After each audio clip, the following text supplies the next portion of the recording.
Welcome to Community Chapel. I'm a retired teacher of 32 years. 31 of those 32 years, I drove a everyday regular bus route. And it was a change to the day. It was a way to see the students in a different light. And you also learned a lot. And so I made some lessons up that were entitled, "You Can Learn a Lot When You Ride on a School Bus." So for example, today's lesson involves you can learn from experts about lots of things, like golf. One of the students, "My daddy likes to golf." Another student replied, "Putt-putt golf?" "No, real golf." Well, the student that questioned him asked, "How do you play real golf?" "Well, you try to hit the ball in the hole." Okay, so far.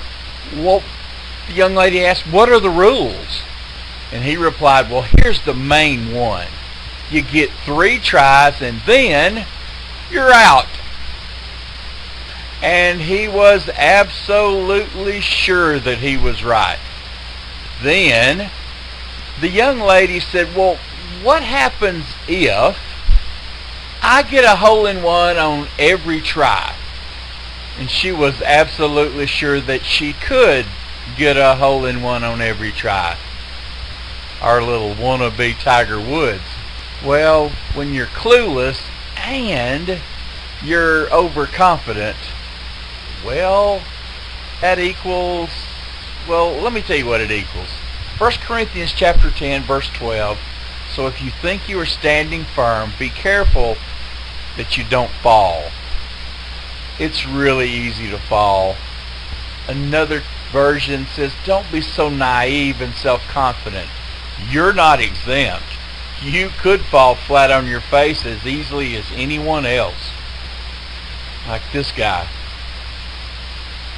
If you take that version we just talked about it and put different words for naive and so forth, it comes out, don't be so clueless and overconfident. You're not exempt. You could fall flat on your face as easily as anyone else. Now, it hasn't happened in quite a few years, but if you've lived around here, we used to have some things called ice storms and freezing rain. It's really, really slippery. It's unbelievably slippery. However, there were always people who were confident. No matter what, they were not gonna fall. It was incredibly not very coincidental that these overly confident people were the ones who would slip and bust it often when they tried to walk, because it was really easy to do, especially if you were confident, overconfident that you wouldn't fall. Remember the verse, don't be so clueless and overconfident. You're not exempt. You could fall flat as easily as anyone else. Let's make an illustration. A doctor, a lawyer, a little boy, and a preacher were out for a Sunday afternoon flight on a small private plane. Suddenly the plane developed engine trouble. In spite of the best efforts of the pilot, the plane started to go down. Suddenly the pilot grabbed a parachute and yelled to the passengers that they better jump, and the pilot bailed out. Unfortunately, there were only 3 parachutes remaining for the 4 passengers. The doctor grabbed one of the parachutes and said, "I'm a doctor. I save lives, so I must live." And the doctor jumped out. The lawyer then said, "I'm a lawyer, and lawyers are the smartest people in the world. Therefore, I deserve to live." He also grabbed a parachute and jumped out of the plane. The preacher looked at the boy and said, "Son, I've lived a long and full life. You are young and have your whole life ahead of you. Take the last parachute and live." The little boy handed the parachute back to the preacher and said, "Don't worry, preacher. The smartest man in the world just jumped out of the plane with my backpack. Uh-oh. Remember 1 Corinthians 10 verse 12? So if you think you're standing firm, be careful that you don't fall. Overconfidence can lead to accidents. The gentleman on the left says, watch your step, while the gentleman on the right says, I know what I'm doing, as he's about to fall in the hole. Don't be so clueless and overconfident. You're not exempt. You could fall flat on your face as easily as anyone else. Confident versus overconfident. So what's the difference? Confidence says I can do it because I am well prepared. Overconfidence says I can do it easily and I don't need to prepare. This is the result of overconfidence and under preparation. Confidence says first I think, then I talk. Overconfidence says first I talk and then I think. Put your brain in gear before you start talking. This perhaps might save some cases of open mouth and insert foot, where we say things that we wouldn't have said if we gave it some thought. Beware of overconfidence. This may be what he thinks, but overconfidence might result in him, say, challenging somebody that's way bigger than he is. There's some symptoms of overconfidence. When you see people interrupt someone and they say, I know. You see people like this a lot. I know. I have my opinion. Don't confuse me with any more facts. Another symptom of overconfidence, they pretend they know about almost everything. People who think they know everything are a great annoyance to those of us who do, says one cutesy little poster. But the reality is that know-it-alls come in all genders and all ages and all different descriptions of people. They believe that they know it all. They don't pay attention to what you say since they know it all. And if you look at a diagram of a know-it-all's brain, you'll see that there's this tiny little bit of important knowledge and all the trivia and useless information that seems to take up so much, and that they basically don't need to listen to anything that you say because they know it all. Another symptom of overconfidence, an overconfident person will never be a good listener. This is the kind of person who doesn't need to listen to the discussion or to the description or to the details or to the instructions because, well, they're overconfident. They're the people who, unlike the young lady on the right, who is intently listening to the directions for the test, perhaps the preparation, the young lady on the left is zoned out because in her overconfidence she doesn't need to listen. As a matter of fact, he can even break out into yawning and just a total lack of respect, which is another symptom of overconfidence. Overconfident people can be very disrespectful to others. This is a classroom. While the teacher is describing something, you have students who are talking, students who are writing, students who are disrespectful. You can find this with friends. They don't need to talk to each other. They just totally, completely ignore each other, and they show disrespect to each other. Another symptom of overconfidence, they won't own up to their mistakes. They point at each other and say it's their fault. Much like Adam when the sin took place, he says, well, The woman gave it to me. And then to compound that, Adam finally says, well, it's the woman that you made that gave the fruit to me. Just like the little picture says, you blame somebody. Just like it happens so much of the time.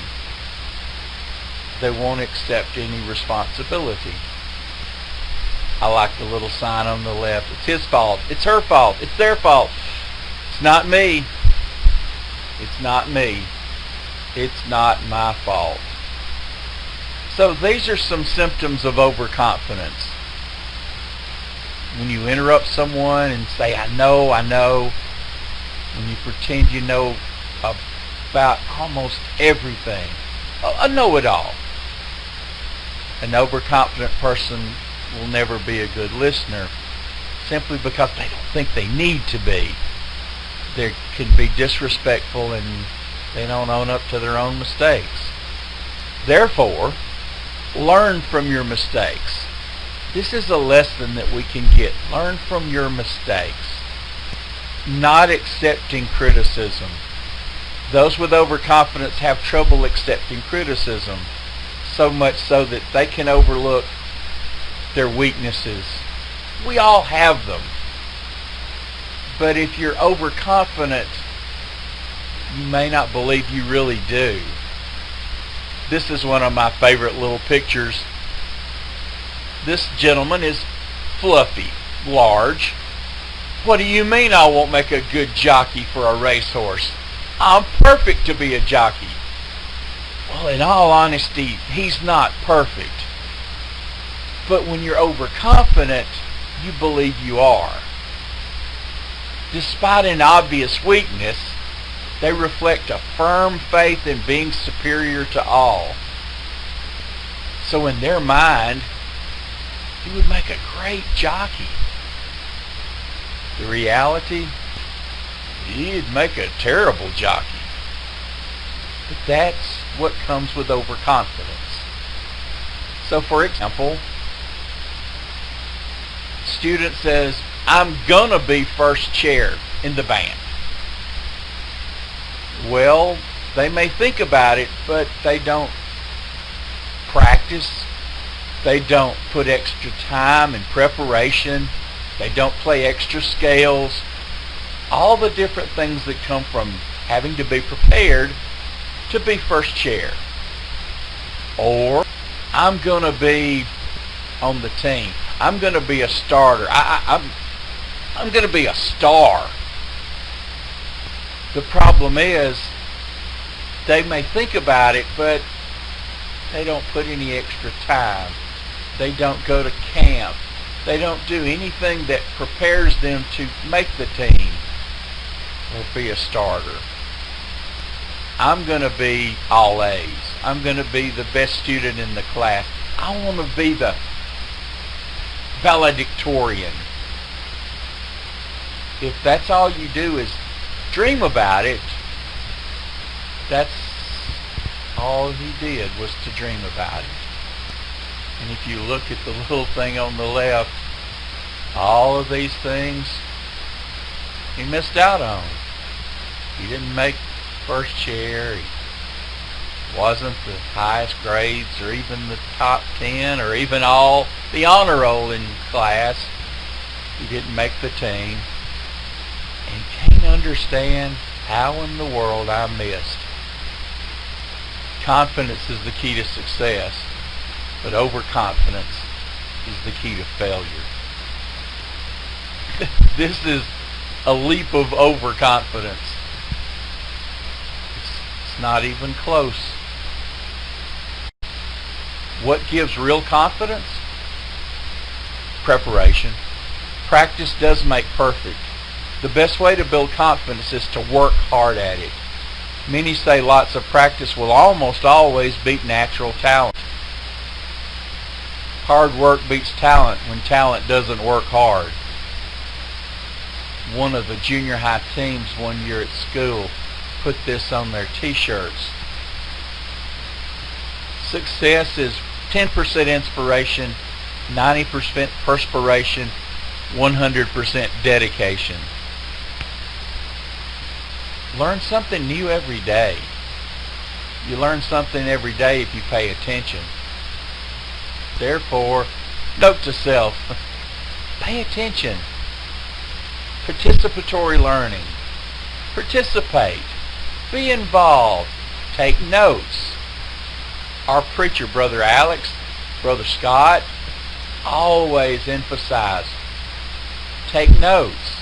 Write them in your Bible. Be an active learner, a participatory learner. Think about what is said. Come to conclusions. This calls for listening, active listening. Listening means you're listening to what they're saying instead of just trying to think of how you'll reply to it. And that makes you participate in your learning, whether it's from your Bible during a sermon or a lesson in class, at school, or from your friends. And finally, we're judged by what we finish, not by what we start. Look at this picture. This is a real picture in Cape Town, South Africa. This is a bridge, and, well, it's been unfinished since 1977, and it's still unfinished. They ran out of money, the program stopped, and they just left it just like this. It's been the source of a lot of humor.